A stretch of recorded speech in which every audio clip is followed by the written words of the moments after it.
que eu posso deixar de seguir porque não me faz bem? Porque todas as vezes que eu vou, vejo uma foto, vejo um vídeo, é um gatilho pra mim e eu me sinto uma bosta.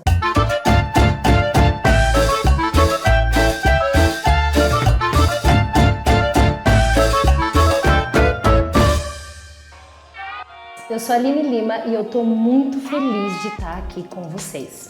Hoje a gente vai falar de um tema que é extremamente importante, que é essa relação que a gente tem com o nosso corpo, né? E aí a pergunta inicial e talvez a central é: bonita pra quem? Você já parou para se perguntar da onde vem esse conceito do que é bonito, do que é belo? Todas essas preocupações que a gente tem desde criança, né, em ser bonita, em ser amada, em ser agradável, em estar bem, né, e estar com um corpo bacana. Todas essas nossas noias com dieta, com filtro, com estética, da onde veio? Você já parou para se perguntar? Pois é, a maioria de nós não para se perguntar e não percebe o quanto isso está enraizado em nós, no nosso inconsciente. Por quê? Porque faz parte de um processo da sociedade. Faz parte de um processo que, mesmo sem a gente não perceber, é um processo de domínio, de coerção social das mulheres, né? Então, à medida em que eu tenho esses padrões, que a gente não tem a mínima noção da onde veio, quem inventou, por que é assim, a gente até desconfia, né? Por que a mulher branca, loira, é considerado padrão de beleza e magra, né? E a mulher negra, que não tem um corpo magro, que tem toda uma estrutura, um fenótipo de mulher negra, não é? É claro que a gente vive, né, nessa sociedade que ela é patriarcal, a gente tem, né, toda essa hierarquização racial, onde o branco é mais bonito que o negro, então a gente tem um monte de história mesmo, de fato, né, vivida dentro da nossa sociedade, que construíram esse lugar que a gente está vivendo hoje. Sim, se existe o que a gente chama, a gente já falou várias vezes sobre isso lá na Ressignificadas, o racismo, aonde, né, é uma ideia de que o branco ele é superior ao negro e aí por isso ele tem mais direitos, ele é o normal, ele é o humano, o negro é o estranho, né? Existe essa construção do racismo no nosso país, existem outras construções que também foram feitas para fazer com que a gente acreditasse que a sociedade era do jeito que ela era e tá tudo bem. Tem gente que até hoje que acredita em racismo reverso, que acredita que não, na verdade o branco ele é superior ao negro, né? Então tem gente que acredita no mito da beleza, que é o que a gente vai falar hoje, que é essa ideia que a gente tem de que a mulher ela precisa ser bela, né? Mas aí a pergunta que eu fiz, né? Bonita pra quem? Bela pra quem? E quem define o que é ser bela? Né? E aí toda a nossa conversa hoje vai ser norteada por esse livro que a gente vai conversar muito esse ano, né, da Naomi Wolf, que é O Mito da Beleza. Então tudo que eu vou trazer aqui para vocês hoje foi estudado, eu já li esse livro, já é a terceira vez que eu tô lendo esse livro, porque cada vez que a gente lê, à medida em que a gente toma consciência, à medida em que a gente desperta, a gente enxerga outras coisas. Então, ó, dica de livro, porque a gente vai conversar muito sobre isso aqui na Ressignificadas, tá bom? Eu queria voltar com você e te convidar a ir lá no passado, quando você comprava aquelas revistinhas, não sei, se você é da minha época, de 35 anos, aquelas revistinhas Capricho, né, aí tinha Capricho, tinha Atrevida.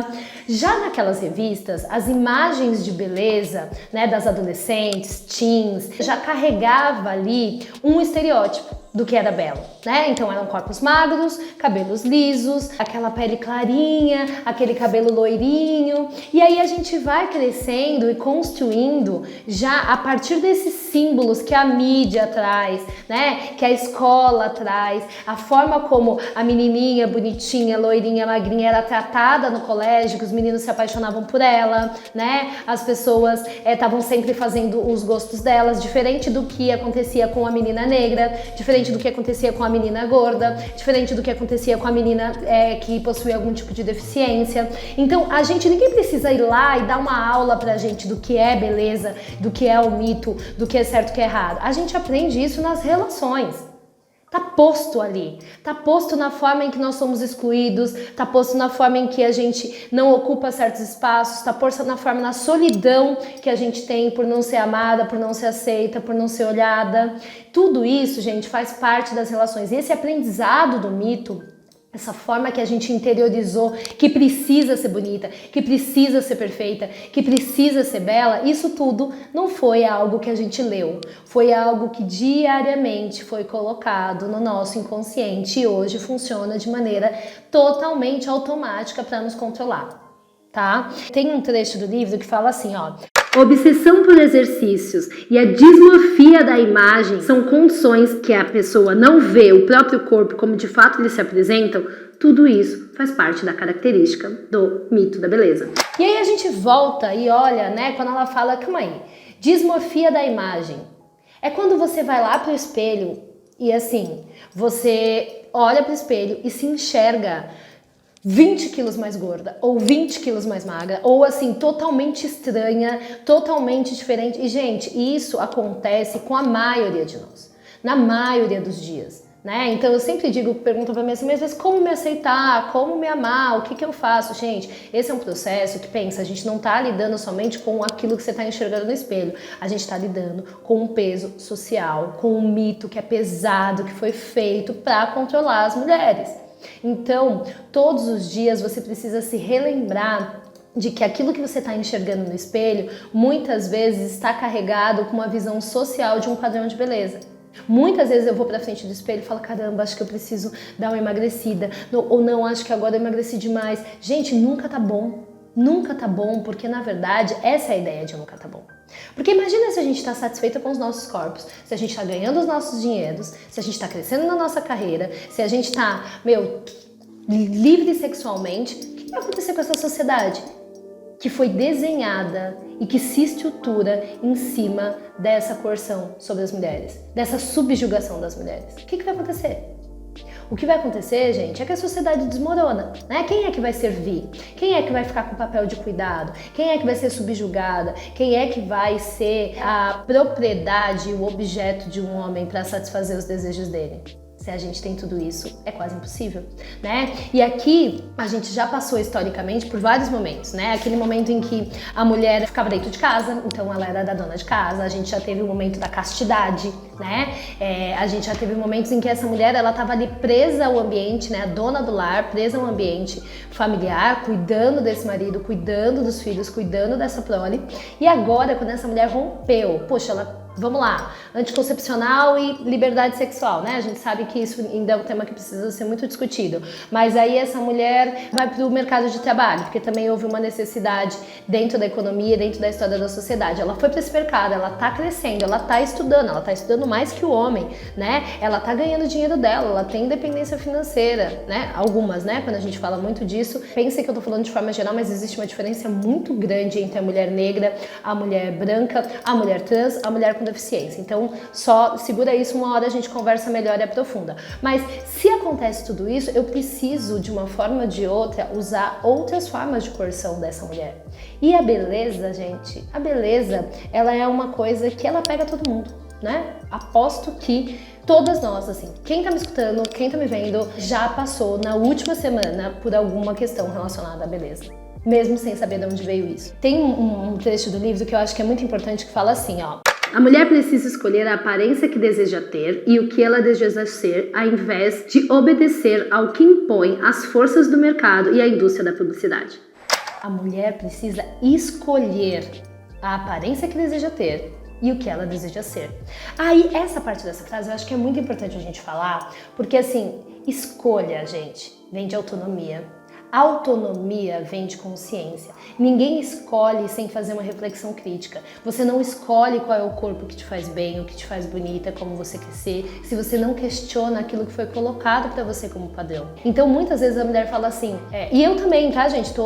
Me coloco total nesse lugar, processo de desconstrução, processo de reflexão, processo criticizador. Ah, não, mas eu gosto, eu quero fazer plástica por mim. Né? Eu quero, por exemplo, quando eu coloquei meu silicone, eu pensava, não, eu quero pôr o silicone, eu vou me sentir muito melhor, eu preciso disso, não é pelos outros, é por mim. Mentira, gente, mentira, porque na verdade, depois que a cirurgia passou, eu olhava pro espelho e falava, caramba, nada mudou, eu continuo sentindo aquela angústia, eu continuo sentindo aquela sensação de rejeição, eu continuo sentindo aquela sensação de não ser boa o suficiente. O que eu preciso agora? Então talvez agora eu precise emagrecer, talvez agora a lipo 3D 3D, talvez agora eu preciso mexer na boca, talvez agora seja o nariz. E percebe que, gente, a gente vai indo nesse ciclo sem fim porque a gente não tem a escolha.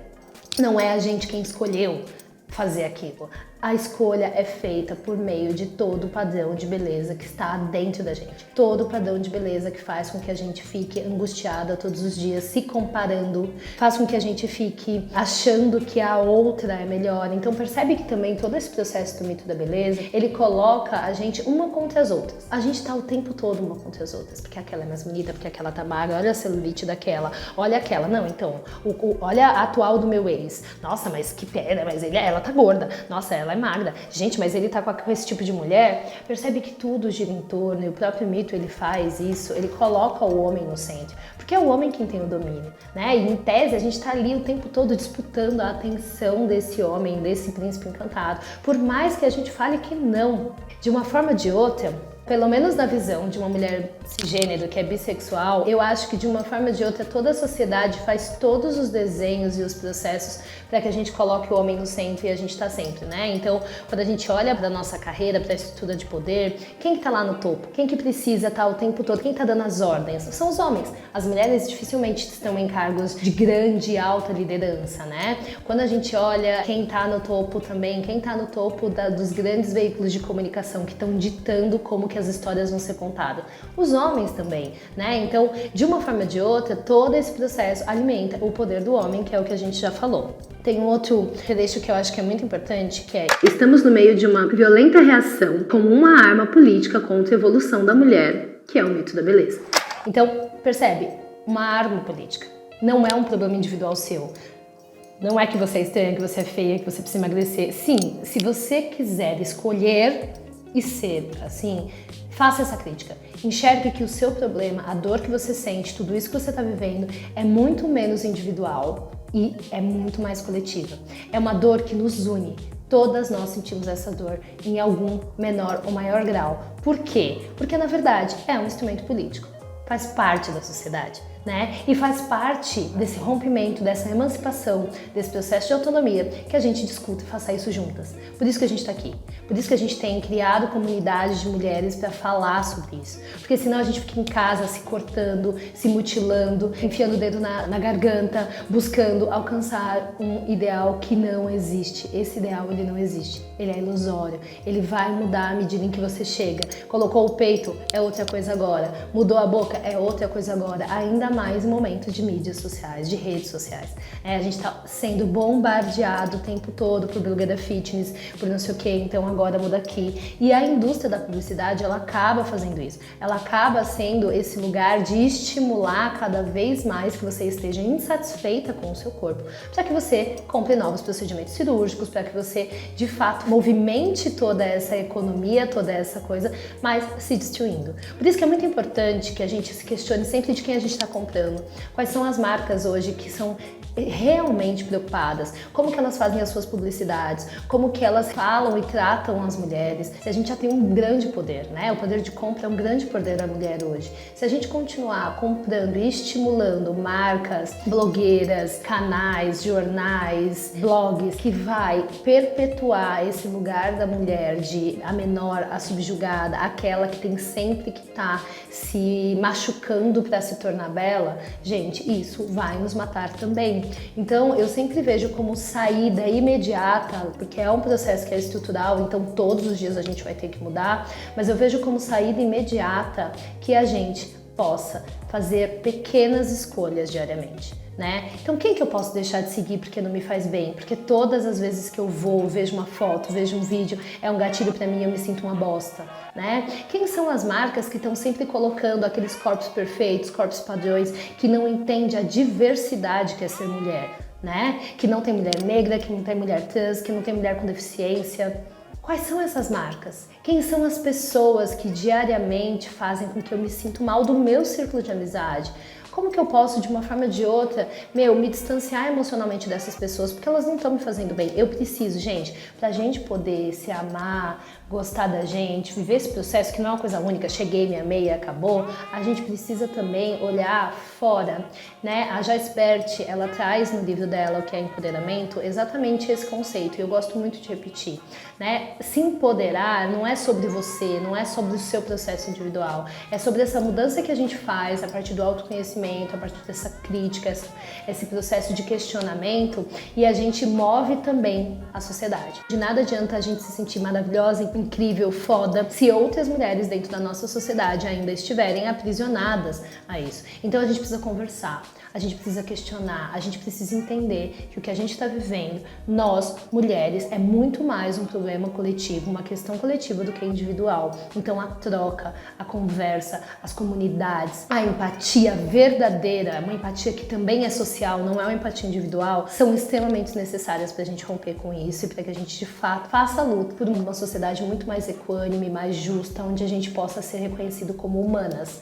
né? É isso que a gente quer, a gente não é objeto, a gente não é boneca, a gente é humano, né? Então tem dia que o nosso corpo tá mais inchado, porque a gente tem hormônios, tem dia que o nosso corpo não tá não tão inchado, eu tenho mais curvas, eu tenho um quadril maior, você tem um menor, a minha pele é mais escura, a sua é mais clara, o meu cabelo é de um jeito, o seu é do outro, e tá tudo bem. Que a gente possa nos respeitar, que a gente possa enxergar a beleza que existe em cada mulher de verdade, gente, porque senão a gente tá fudido. E é isso, com essa mensagem encerro, agradeço mais uma vez por você estar aqui e te espero no próximo episódio.